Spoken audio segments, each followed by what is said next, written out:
안녕하세요, 여러분. 이번 어뉴타임즈 시간에는 다음과 같은 주제로 진행하겠습니다.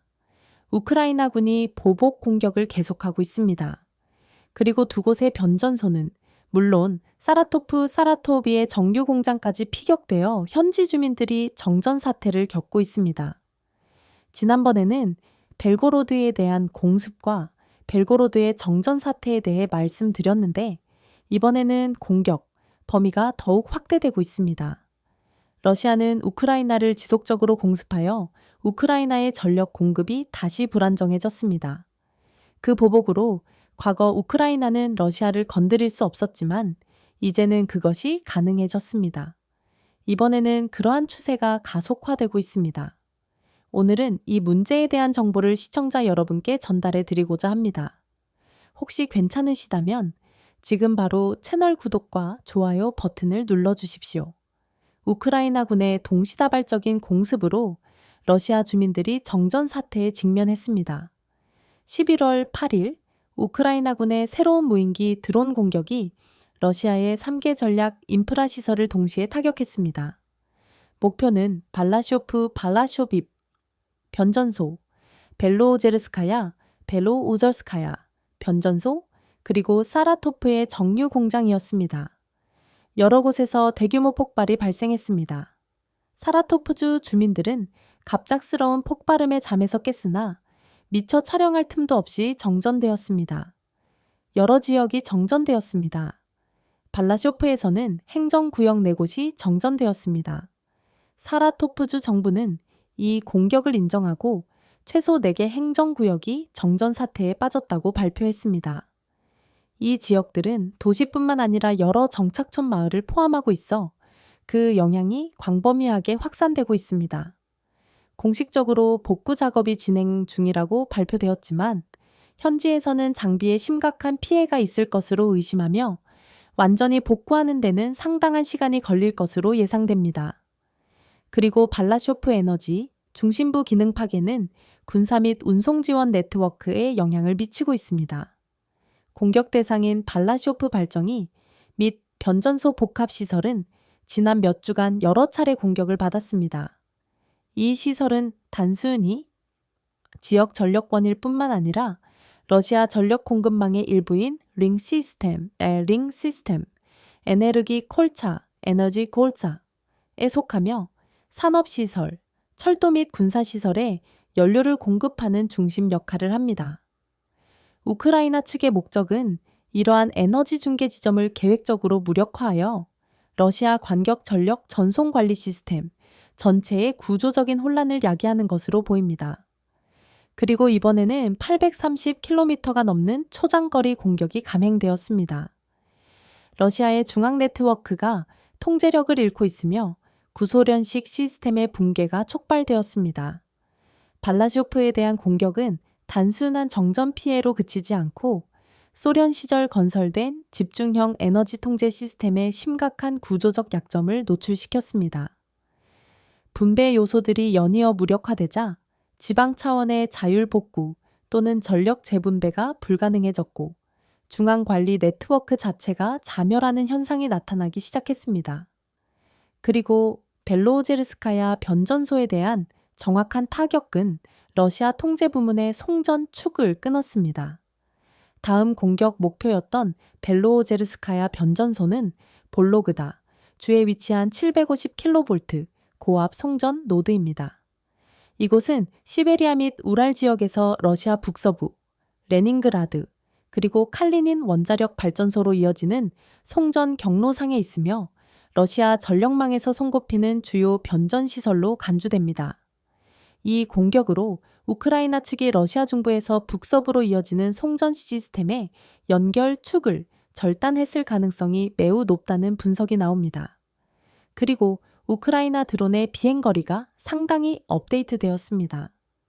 벨로제르스카야 변전소까지의 직선거리는 우크라이나 통제 영토에서 약 830km에 달합니다. 이는 기존 우크라이나산 무인기가 도달할 수 있었던 사정거리를 현저히 뛰어넘는 수준입니다.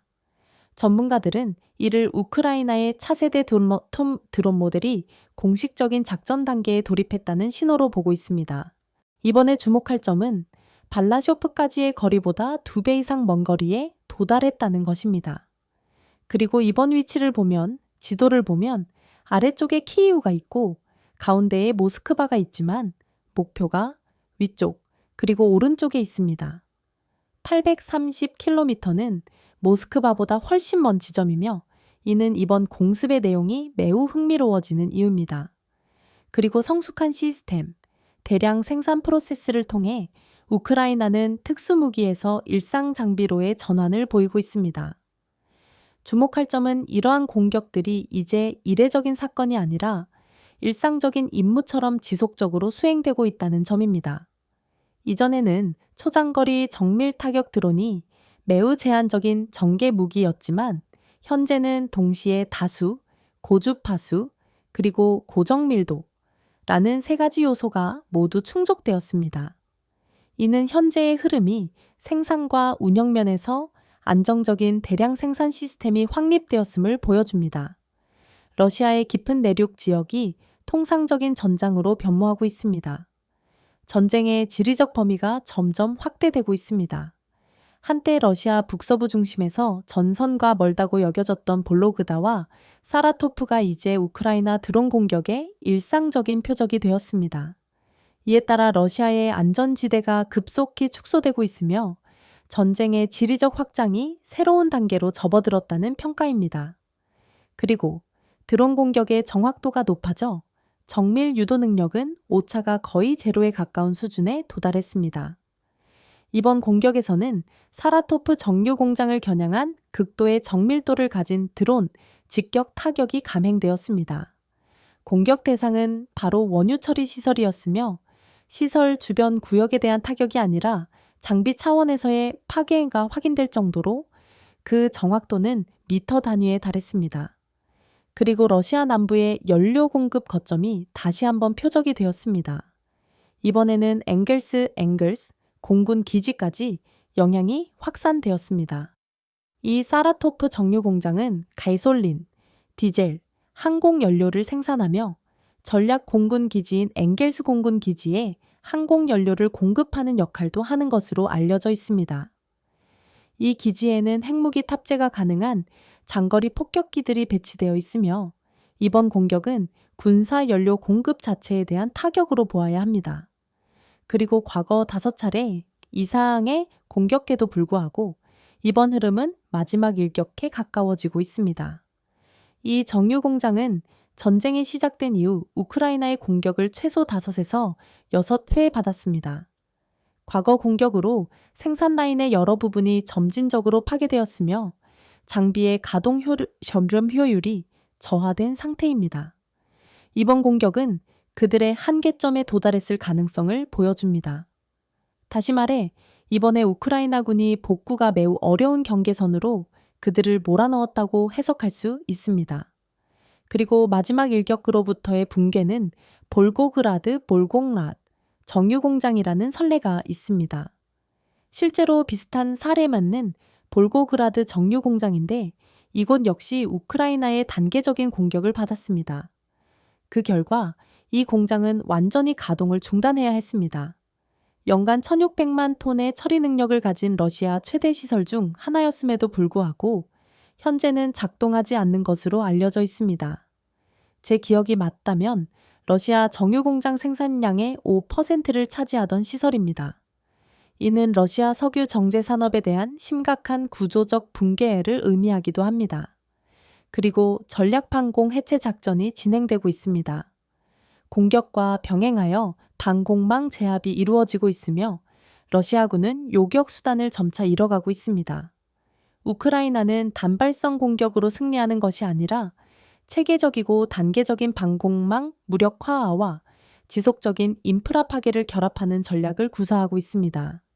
실제로 드론 공격 이전이나 병행하여 S-400과 같은 전략 방공 미사일들이 연이어 파괴되었습니다.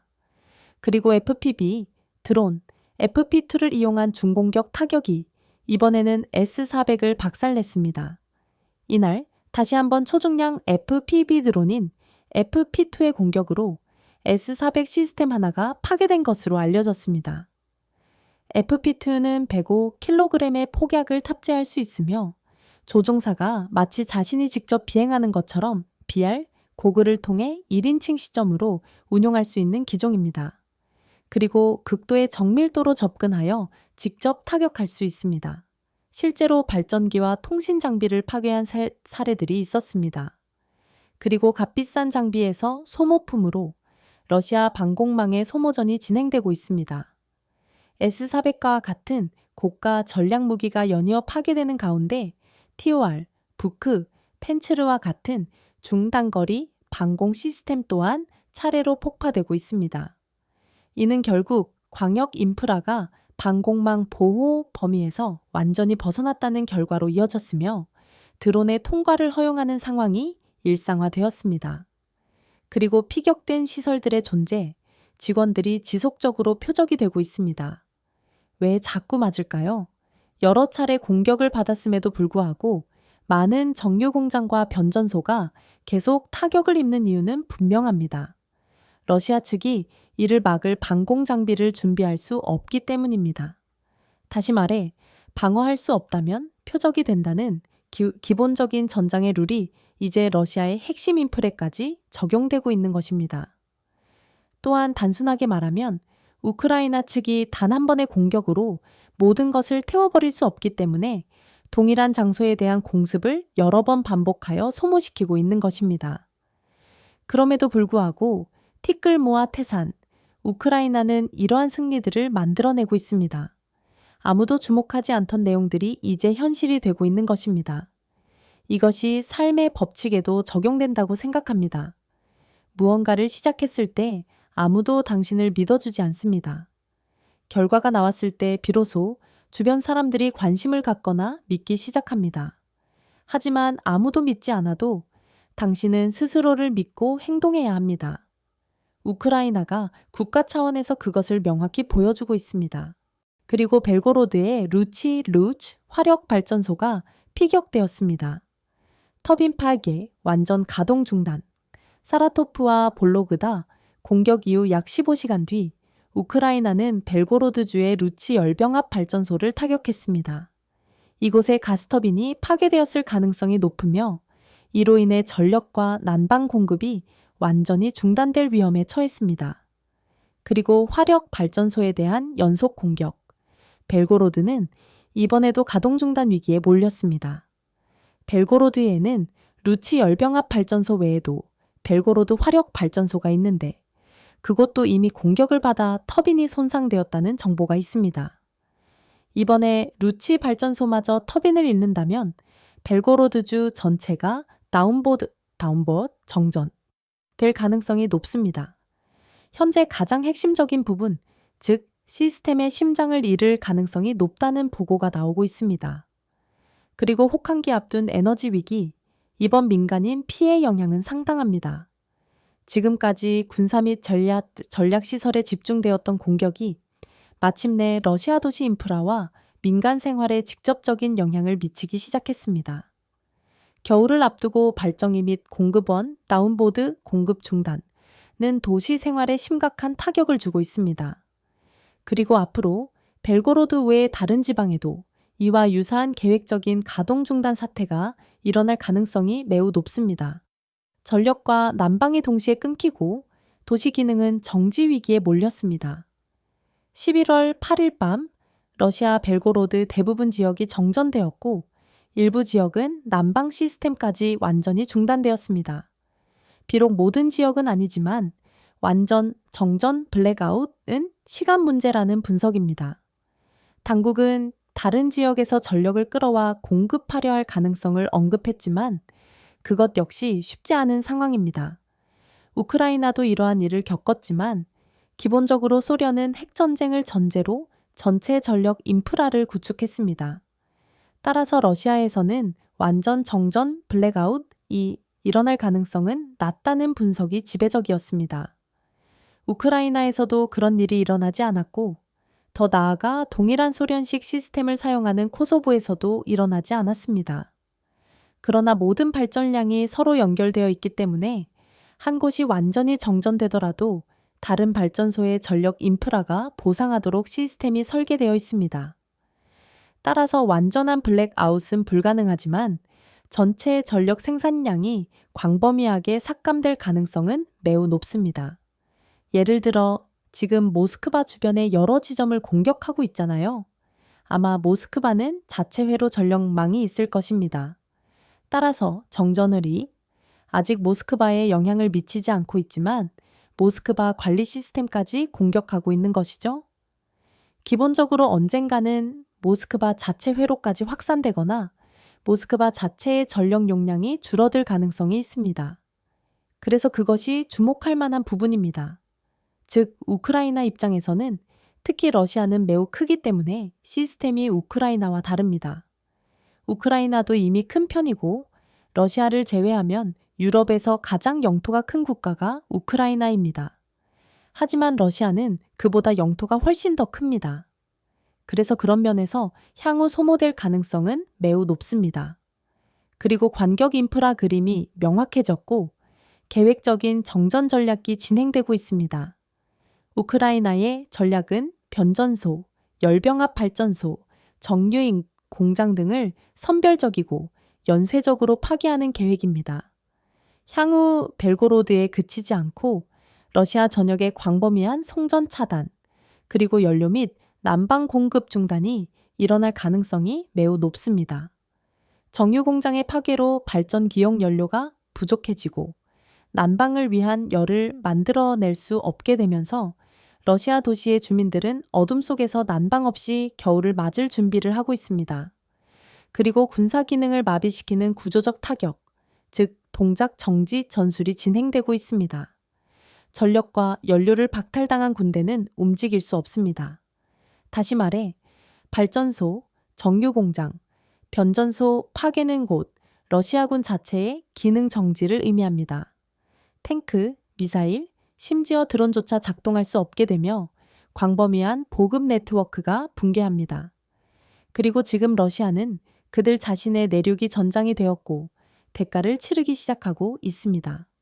우크라이나의 드론 및 미사일 공격은 단순한 위협이나 강압적 타격이 아니라 명확한 군사적 목표를 가진 실제 인프라 전쟁으로 작동하고 있습니다.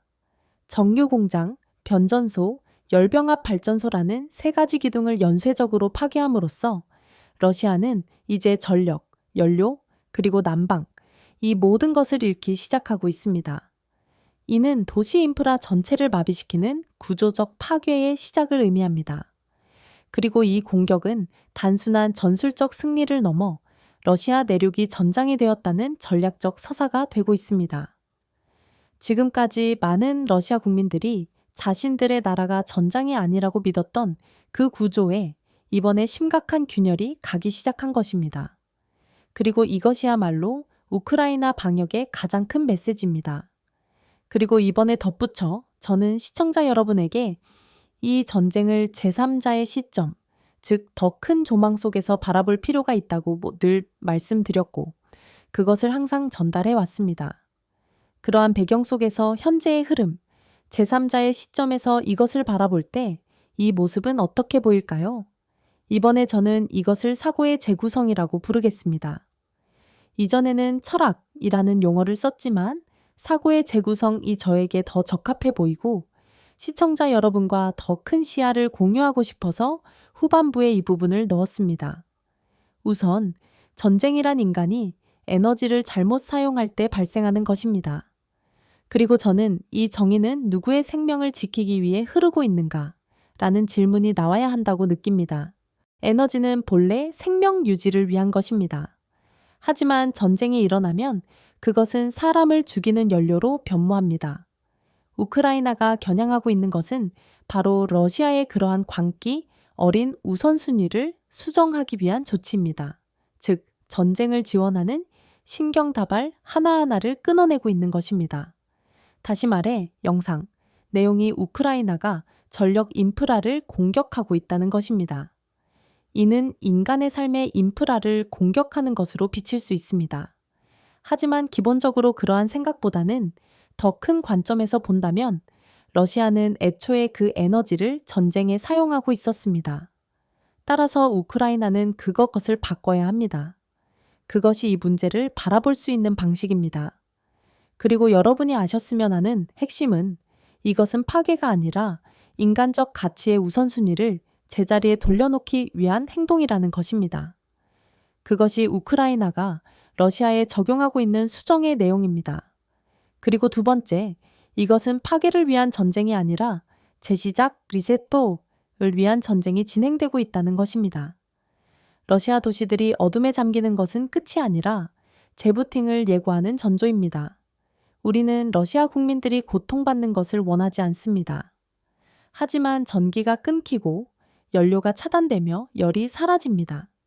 이는 현 러시아의 제국주의와 폭력적 지배라는 잘못된 운영체제, OEOS, 예를 들어 애플의 매킨토시나 윈도우를 종료치 셧다운 시키기 위한 프로세스입니다. 컴퓨터도 때로는 재부팅을 해야 하고 혹은 운영체제를 다시 작성해야 합니다. 그러므로 우크라이나가 하고 있는 것은 파괴가 아니라 제거입니다. 그리고 이 전쟁은 더 이상 총과 탱크의 대결이 아니라 가치를 다시 쓰기 위한 재시작 전쟁으로 접어들었습니다. 그리고 핵심 부분은 그들이 방역하는 것이 아니라 덮어쓰기 오버라이트 단계에 들어섰다는 것입니다. 이것은 우크라이나가 러시아 측의 폭력 지원 체계를 제거하기 위해 수행하고 있는 작전입니다. 다시 말해, 그것은 감정적인 부분입니다. 우크라이나는 종종 감정적으로 행동하지만 당사자의 입장이 아닌 또 그렇다고 제3자도 아닌 더 높은 조망에서 감정을 해방해 보십시오. 저는 이것을 폴리적인 시점, 폴리노시텐이라고 부르는데 그 시점에서 볼 때 어떤 이야기가 펼쳐지는가? 저는 그것이 매우 중요하다고 생각합니다. 그렇게 볼 때 우리는 현재 흐름의 이러한 측면들을 볼 수 있습니다. 그리고 지금 그들이 되찾고 있는 것은 에너지의 흐름입니다. 석유보다 더 중요한 것은 누가 스위치를 쥐고 있는가 하는 것입니다. 발전소, 정유 공장, 그리고 변전소. 그것들은 단순한 공장이 아닙니다. 그것들은 전쟁을 작동시키는 생명줄이자 국가의 심장입니다. 러시아가 그 흐름을 장악했습니다. 우크라이나는 드론을 사용해 그 흐름을 돌파하고 되찾으려 하고 있습니다. 그리고 우크라이나는 무기를 빼앗는 것보다 흐름을 차단하는 것이 더 빠르며 그것이 미래를 바꿀 힘이 있다는 것을 이해해야 합니다. 그리고 핵심적으로 우크라이나의 사명은 승리가 아니라 흐름을 정상화시키는 것입니다. 바로 그 때문에 이 전쟁의 에너지는 역류하기 시작하고 있습니다. 수술할 때 사람들은 잘못된 조직을 제거하지요. 그들은 몸의 흐름을 바꾸지 않습니까? 간 질환자들처럼 그러한 수술을 거치는데 우크라이나가 지금 러시아라는 신체에 똑같이 하고 있는 것입니다. 그것은 잘못된 방식으로 통제력을 잃고 있는 것입니다. 이 운영체제의 머리 부분, 즉 정권 부분이 그것을 잘못된 방식으로 하고 있는 것입니다. 원래대로라면 세계가 개입하여 그것을 막았다면 더 빨랐겠지만 그들이 개입하지 않았기 때문에 우크라이나가 나설 수밖에 없었고 그 일을 하고 있는 것입니다. 현재 이 단계에서 우크라이나가 전례 없는 효율적인 활동을 수행할 수 있다는 면을 고려할 때 저는 가치가 높은 내용들이 진행되고 있다고 생각합니다. 저는 이 흐름이 앞으로 매우 흥미로울 것이라고 생각합니다. 셋째, 날씨가 추워지고 겨울이 다가오고 있습니다. 그때 어떤 겨울이 기다리고 있을까요? 이것은 매우 주목할 만한 부분입니다. 우크라이나의 경우 그들은 추운 겨울을 보냈습니다. 하지만 중요한 순간마다 신이 그들의 편에 선 것처럼 보였고 전기가 없음에도 불구하고 비교적 따뜻한 겨울을 보낼 때도 있었습니다. 반대로 신 혹은 부처, 하늘 또는 지구, 땅이 러시아 편에 설 것인지 그 부분을 포함하여 우리는 앞으로 계속 지켜봐야 합니다. 그리고 이처럼 이번 내용은 우크라이나가 단 하룻밤 만에 러시아를 겨냥한 전례 없는 대규모 파괴를 감행했다는 것입니다. 그리고 괜찮으시다면 채널 구독과 좋아요를 눌러주시고 영상을 공유해 주십시오. 끝까지 시청해 주셔서 감사합니다.